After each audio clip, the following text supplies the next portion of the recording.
Balik lagi dengan Timothy Athanasios, masih di Double Dose, masih membangun spiritualitas sehari-hari di tengah dunia yang bergerak terlalu sibuk ini.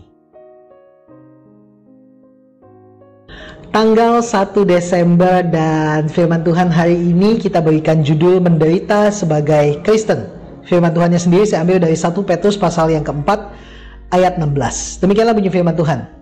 Tetapi jika ia menderita sebagai seorang Kristen, maka janganlah ia malu, melainkan hendaklah ia memuliakan Allah dalam nama Kristus itu. Tidak ada kehidupan yang tanpa persoalan dan penderitaan. Bahkan orang Kristen sekalipun tidak luput dari situasi yang serupa. Sakit penyakit, tekanan mental, aniaya, bukanlah hal baru yang kerap membawa ratap dan keluh kesah dalam kehidupan kita. Situasi itu mau tidak mau memaksa kita untuk berpikir tentang keistimewaan status kita sebagai seorang Kristen. Dan kita akan berpikir bahwa tidakkah Allah melindungi anak-anaknya dari penderitaan. Melalui suratnya, Rasul Paulus menjelaskan kepada jemaat tentang dua jenis penderitaan. Yang pertama adalah sebagai bentuk hukuman, yaitu pendisiplinan karena dosa. Yang kedua adalah keniscayaan karena status Kristen di tengah dunia. Jadi ada dua ya, kenapa kita menderita. Yang pertama adalah bentuk hukuman akan dosa. Yang kedua adalah keniscayaan karena status Kristen di tengah dunia.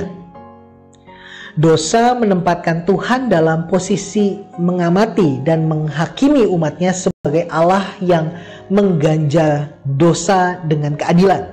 Itu udah pasti. Sebaliknya, status sebagai orang Kristen memberikan ruang kepada dunia ini untuk menghakimi umat Allah karena nama Yesus.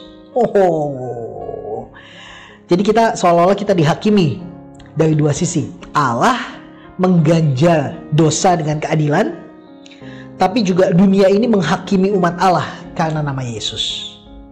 Tidak peduli jenis penderitaannya, yang pasti Allah mengizinkan berbagai kesulitan terjadi agar orang Kristen memiliki cara pandang dan sikap yang benar, bukan kepada status mereka, melainkan kepada Dia yang mereka layani. Kekristenan tanpa salib adalah kemuliaan tanpa mahkota, seperti halnya menjadi kaya dalam permainan monopoli. It doesn't even matter anyway kalau kita kaya dalam permainan monopoli. Penderitaan di dunia membawa kita pada kedewasaan penuh yang bermuara pada kemuliaan Allah.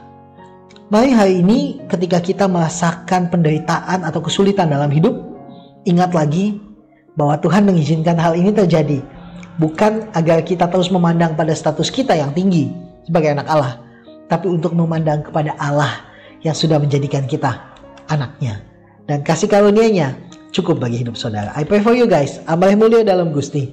Tuhan Yesus memberkati.